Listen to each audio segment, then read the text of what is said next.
अस्सलाम वालेकुम। मेरे ख़्याल में जो शख्स पाकिस्तान में हैं या पाकिस्तान से बाहर हैं पाकिस्तानी, अगर उनके पास पैसे हैं तो वो प्रॉपर्टी में ज़रूर इन्वेस्ट करना चाहते हैं। तो इसलिए प्रॉपर्टी बिज़नेस में क्या क्या रिस्क्स हैं उनका जान लेना उनके लिए बहुत ज़रूरी है। तो मैंने सोचा कि एक वीडियो बना ली जाए जिसमें उन सारे रिस्क्स को कंपाइल कर लिया जाए जो रिस्क्स हम फेस करते हैं अगर हम प्रॉपर्टी में इन्वेस्ट करते हैं। ये आप देखेंगे कि इनमें से कुछ ना कुछ आपके साथ ज़रूर हुआ होगा, और अगर आप ये सारे रिस्क्स जान जाएंगे तो आप अपनी रिस्क मिटिगेशन स्ट्रेटजी बहुत अच्छे से बना सकेंगे। आप इन रिस्क्स को काउंटर किस तरह करना है ये जान जाएंगे। अब कई लोग तो कुछ अरसे से प्रॉपर्टी में इन्वेस्टमेंट कर रहे हैं, वो जानते जा रहे हैं। इनमें से कुछ लिस्ट आपको पता होगी, कुछ शायद सारी की सारी लिस्ट कुछ लोगों को पता हो, कुछ लोगों को इनमें से कुछ चीज़ें पता हैं और कुछ लोगों को बिल्कुल नहीं पता। वो अभी तिफ़ले मकतब हैं इन्वेस्टमेंट में, प्रॉपर्टी इन्वेस्टमेंट में, तो उनके लिए ये जानना बहुत लाजिम था। इसी तरह अगर मैं बात करूं अपने उन भाइयों की जो प्रॉपर्टी डीलिंग का काम कर रहे हैं, तो हम लोग मिटिगेशन स्ट्रैटेजी बना रहे होते हैं कि किस किस तरीके से बचा जाए, और वही है, मछेरे भी मछली को पकड़ने के अपने तरीके ढूंढ रहे होते हैं कि कैसे जाल फेंका जाए और इन्हें पकड़ा जाए। तो मैं ये नहीं कह रहा, अच्छे लोग भी हैं, अच्छे लोग अच्छी डील्स भी देते हैं आपको, लेकिन ये जानना कि क्या क्या कुछ किस प्रॉपर्टी में हो सकता है। जब आपके पास ये कंसोलिडेटेड लिस्ट होगी तो जब भी आप प्रॉपर्टी लेने लगें इस लिस्ट को एक दफ़ा देख लें, इस वीडियो को देख लें, इस लिस्ट को लिख के अपने पास रख लें, और फिर जब आप कंपैरिजन कर रहे हो प्रॉपर्टीज़ का तो आपको ये समझ आनी चाहिए कि क्या क्या रिस्क है और क्या क्या रिस्क इस प्रॉपर्टी में नहीं है और इस प्रॉपर्टी में है। आपको एवैल्यूएशन में आसानी हो जाएगी। इवन एक ही जगह पे प्रॉपर्टी, एक ही शहर में प्रॉपर्टी, लेकिन फिर भी आपको पता लग जाएगा कि कुछ रिस्क्स ऐसे होंगे जो एक प्रॉपर्टी में नहीं होंगे और दूसरी प्रॉपर्टी में होंगे। तो चलें देखते हैं जी क्या क्या रिस्क्स हैं, और फिर यकीनन आपने उसकी मिटिगेशन स्ट्रैटेजी खुद से बनानी है। ज़मीन ना मिलने का रिस्क, डेवलपर्स, रिश्तेदार, मालिक, प्रॉपर्टी डीलर्स, ये सब वो लोग हैं जो एट टाइम्स आपको ज़मीन नहीं देते। आपने डील की है और आपको ज़मीन नहीं मिलती। सब लोगों के साथ तो नहीं, लेकिन काफ़ी लोगों के साथ ऐसा हुआ होगा। तो अगर आप ये रिस्क पहले से जानते हैं, इस रिस्क को एवैल्यूएट करते हैं, तो अगर इवन आप कैश पे प्रॉपर्टी नहीं भी ले रहे और बयाने पे ले रहे हैं तो आप ऐसी क्लॉजेस एग्रीमेंट में रखवा लेते हैं जो हेल्प आउट करती हैं आपको कि आपको ज़मीन मिले।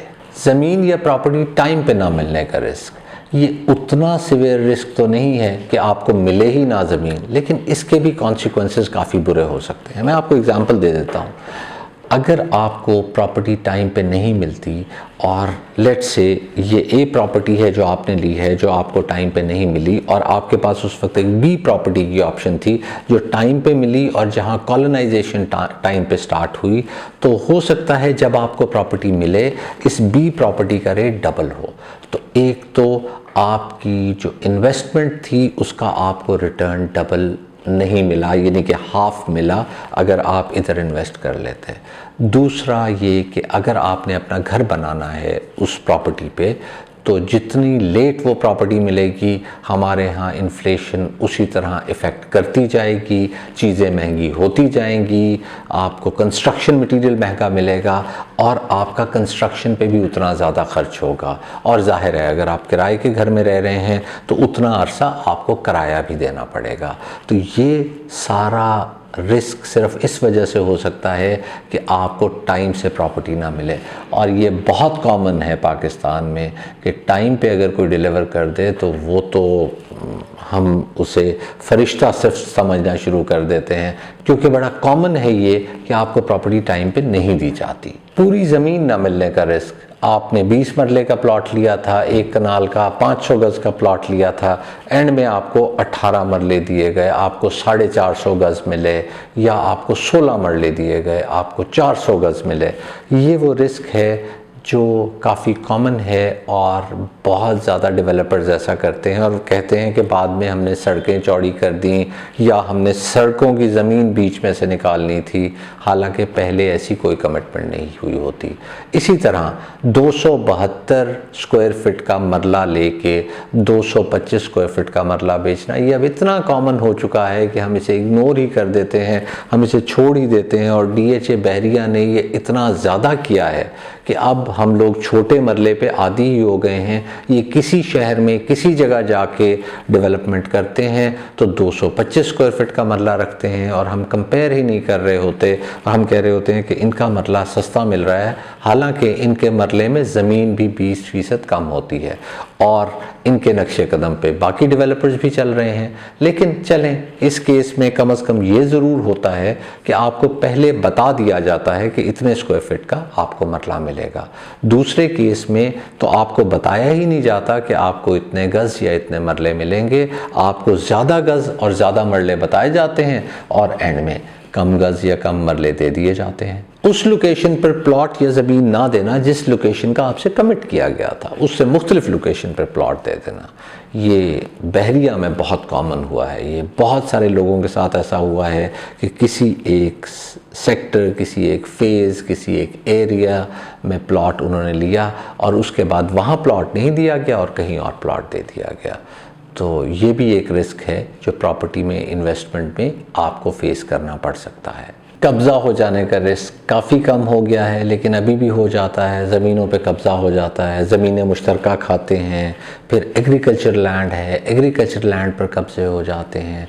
इसी तरह रेजिडेंशियल लैंड पे भी कब्ज़े हो जाते हैं और रेजिडेंशियल लैंड भी बाज़ दफ़ा लोगों को नहीं मिलती। हाँ, फिर उसके बाद वो कोर्ट के चक्कर लगाते हैं, कचहरी के चक्कर लगाते हैं, दफ्तरों के सरकारी चक्कर लगाते हैं, नैब का चक्कर लगाते हैं और फिर टेबल पे बैठ के कमिटमेंट होती है और पैसे देते हैं और अपना ही प्लॉट या अपनी ही वो ज़मीन उन्हें मिल जाती है पैसे देने के बाद। प्रॉब्लमैटिक किराएदार, ये एक और रिस्क है। अब सब लोग प्लॉट्स नहीं लेते, कई लोग शॉप्स में इन्वेस्ट करते हैं, प्लाज़ों में इन्वेस्ट करते हैं, घरों में इन्वेस्ट करते हैं और आपको ऐसा किराएदार मिल जाए जो आपको वक्त पे किराया ना दे, जो आपके बिल दिए बगैर छोड़ के चला जाए, सिक्योरिटी उतनी नहीं होती जितने ज़्यादा वो बिल छोड़ के चला जाता है, या फिर कुछ सामान उतार के आपके घर का ले जाए या घर को इस तरह इस्तेमाल करे कि उसमें बहुत ज़्यादा तोड़ फोड़ कर दे। तो ये भी एक रिस्क है जो आपको प्रॉपर्टी के केस में फेस करना पड़ता है। बाज़ दफ़ा इसमें ऐसा भी होता है कि आपका नुकसान इतना हो जाता है कि आपको जो एस्केलेशन मिली होती है या आपको जो किराया मिला होता है उससे ज़्यादा नुकसान कर दिया जाता है। उस हालत में ज़मीन ना मिलने का रिस्क डेवलपर्स ने बहुत कॉमनली ये शुरू कर दिया है कि प्लॉट से मिट्टी उठा के और पूरी कर देते हैं रोड के लिए। जो रोड को उन्होंने ऊंचा करना होता है वो प्लॉट से मिट्टी उठाते हैं और ऐसा कर लेते हैं। इस वजह से 5-5 फुट प्लॉट ऑन एवरेज गहरे हो चुके हैं, 10-10 फुट गहरे प्लॉट भी हैं और अब हमने उन्हें बेसमेंट प्लॉट्स कहना शुरू कर दिया है कि उनमें बेसमेंट बनानी लाजिम होगी और हमें बेसमेंट बनानी चाहिए। ऑफ कोर्स जब इतने ज़्यादा गहरे हो जाएंगे तो फिर बेसमेंट की ऑप्शन देखनी पड़ेगी और जब ज़मीन इतनी महंगी हो गई है तो फिर इसके अलावा कोई चारा ही नहीं रहा कि आप इतनी ज़्यादा फिलिंग डालें और फिर उससे सब कुछ करें। इसी तरह कट एंड फिल वाला कॉन्सेप्ट एक और कॉन्सेप्ट है जो इस्लामाबाद, पिंडी में बहुत ज़्यादा हुआ कि आपने पहाड़ों को काटा और उनके जो डिप्रेशंस थे उन्हें फिल कर दिया।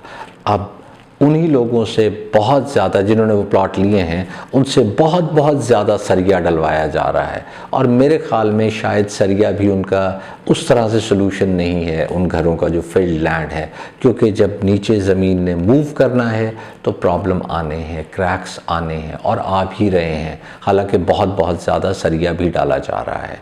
इसी तरह इसमें और बहुत से रिस्क्स आ जाते हैं।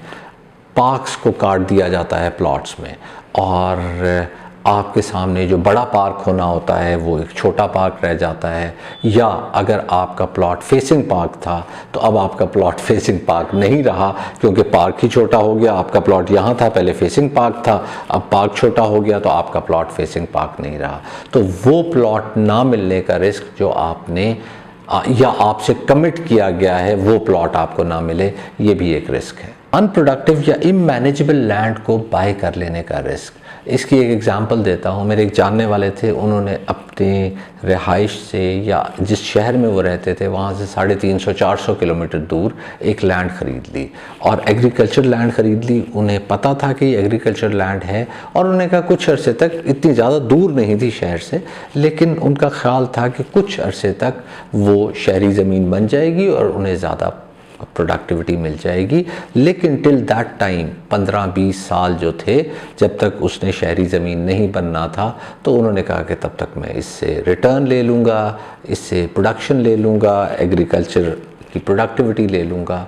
अब वो ज़मीन बंजर निकल आई। उन्हें सही से पता नहीं था, उन्होंने सही से रिसर्च नहीं की, या जो भी रीज़न था गलत उन्हें बताया गया। उस वक्त उन्हें ये बताया गया कि जो पानी है वो मीठा है, लेकिन पानी मीठा नहीं था, या कुछ जगह पे पानी मीठा है और वहाँ से वो ट्यूबवेल लगा के उस ज़मीन को सराब कर सकते हैं, लेकिन ऐसा हुआ नहीं।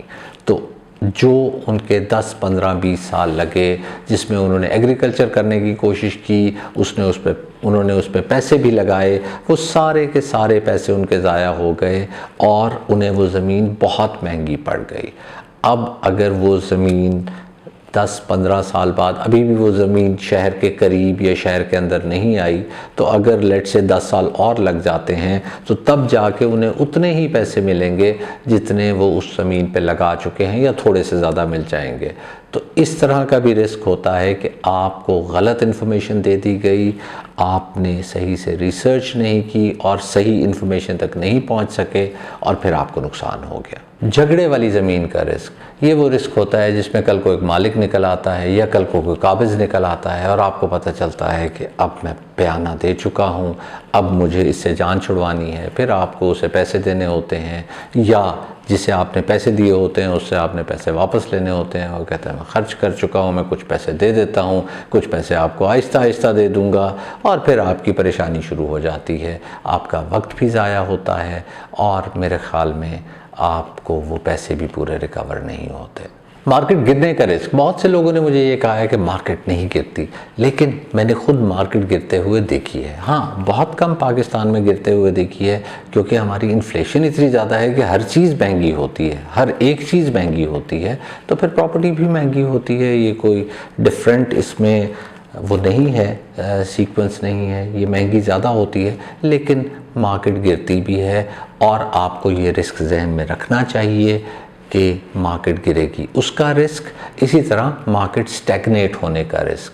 क्योंकि अगर आपकी मार्केट स्टैग्नेटेड होती है, रुकी हुई होती है, तो आपकी रुपए की कदर गिर रही होती है और आपको उसका नुकसान हो रहा होता है। बयाने पर प्रॉपर्टी ना मिलने का रिस्क, बयाने पे अमूमन लोग प्रॉपर्टी की ट्रेडिंग करते हैं, और मैंने एक वीडियो भी की है, रिसेंटली की है, उसका लिंक आपसे शेयर कर देता हूँ। आप देख सकते हैं कि बयाने में उन साहब के साथ क्या हुआ था। वो एक स्टोरी है जिस पे आपको समझ आ जाएगी। तो बयाने पे आपको ज़मीन ना मिले, ये भी एक रिस्क है। बाज़ दफ़ा आपने जितने पैसे दिए होते हैं उसके आपको डबल भी मिल जाते हैं, पाँच दफ़ा नहीं भी मिलते। टेबल टॉक होती है, कुछ ऊपर आपको इंक्रीमेंटल मिल जाते हैं, और मतलब जो आपकी इन्वेस्टमेंट, लेट से आपने 1 करोड़ की प्रॉपर्टी ली और आपने 10 लाख दिया, आपको उसके बदले 15 लाख अगर वापस मिल गया, मैं एज्यूम कर रहा हूँ 20 भी मिल सकता है, 15 भी मिल सकता है, 10 के 10 भी वापस हो सकते हैं। तो टेबल टॉक होती है, उस पर वो हो जाता है। नॉर्मली एक शरीफ आदमी ने बाय दैट टाइम पैसे इकट्ठे कर लिए होते हैं कि मैंने 1 करोड़ जमा करवाना है और ये प्रॉपर्टी ट्रांसफ़र करवानी है। तो आप कुछ ना कुछ बेच के सारे पैसे इकट्ठे करके कहीं और इन्वेस्ट नहीं करते, और जब प्रॉपर्टी बढ़ जाती है, लेट से प्रॉपर्टी 30 लाख बढ़ गई, तो 1 करोड़ की जगह 1 करोड़ 30 लाख की हो गई, और आपको अब वो 10 लाख आपका वापस कर दिया जाता है या 5 लाख ऊपर दे दिया जाता है, तो आपको 25 लाख नुकसान हो जाता है, क्योंकि अब नई प्रॉपर्टी के लिए आपको 1 करोड़ 30 लाख ही देना होता है। तो ये है बयाने पर प्रॉपर्टी ना मिलने का रिस्क, जो कि बहुत कॉमन होता है और लोग फेस कर रहे होते हैं। छुपे हुए स्ट्रक्चरल प्रॉब्लम्स, ये वो प्रॉब्लम्स होते हैं जिनका आपको पता ही नहीं चलता। आप एक बिल्डिंग ले लेते हैं या कोई ऐसा प्लाज़ा ले लेते हैं जिसमें बाद में आपको स्ट्रक्चरल इश्यूज सामने आ जाते हैं। घर के केस में बहुत होता है ऐसा कि आपने घर लिया और आपको बाद में उसकी सारी परेशानियां नज़र आना शुरू हुई, जो आपके लिए परेशानियां बन गई। इवेंचुअली आपको वो तकलीफ़ें फेस करना पड़ी जो आपने वो ठीक करवाने के लिए करनी थी, और बाज़ दफ़ा कुछ चीज़ें ठीक नहीं भी होती। टर्माइट आ जाता है, फिर आपको ड्रिल करा के टर्माइट स्प्रे करवाना पड़ रहा होता है, और बहुत से और प्रॉब्लम्स आ जाते हैं, स्ट्रक्चरल प्रॉब्लम्स आ जाते हैं, बुनियादें सही से नहीं बनी होती, डीपीसी नहीं होती। ये सारी प्रॉब्लम्स आपको फेस करनी पड़ सकती हैं अगर आप रियल इस्टेट में और कंस्ट्रक्टेड रियल इस्टेट में आप इन्वेस्ट करते हैं। तो ये वो सारी प्रॉब्लम्स थी, ये वो सारे रिस्क्स थे जो आपको फेस करने पड़ सकते हैं। इनका जानना आपके लिए बहुत ज़रूरी है, इनकी मिटिगेशन स्ट्रैटेजी बनानी आपके लिए बहुत ज़रूरी है, और उसके बाद इन्वेस्टमेंट कीजिए। रियल इस्टेट में ज़रूर इन्वेस्टमेंट करें, ल्यूक्रेटिव ऑप्शन है, लेकिन इन सब चीज़ों को देखते हुए फिर उसमें इन्वेस्ट करें। मैं भी मिटिगेशन स्ट्रैटेजी बनाता हूँ, कोई भी अगर इन्वेस्टमेंट कर रहा होता हूँ अपनी मिटिगेशन स्ट्रैटेजी ज़रूर बनाता हूँ। हाँ, ये ज़रूर होता है कि उसके बावजूद कभी गलती हो जाती है, कभी कुछ ऐसा रिस्की करना पड़ जाता है और बाद में परेशानी भी उठाना पड़ जाती है, लेकिन प्रॉबिलिटी कम कर सकता है इंसान, और वही करने की कोशिश करनी चाहिए। लेकिन जी, आज की वीडियो के लिए इतना कुछ ही था। अब मुझे इजाज़त दीजिए, दुआ में याद रखिएगा। अल्लाह हाफ़िज़।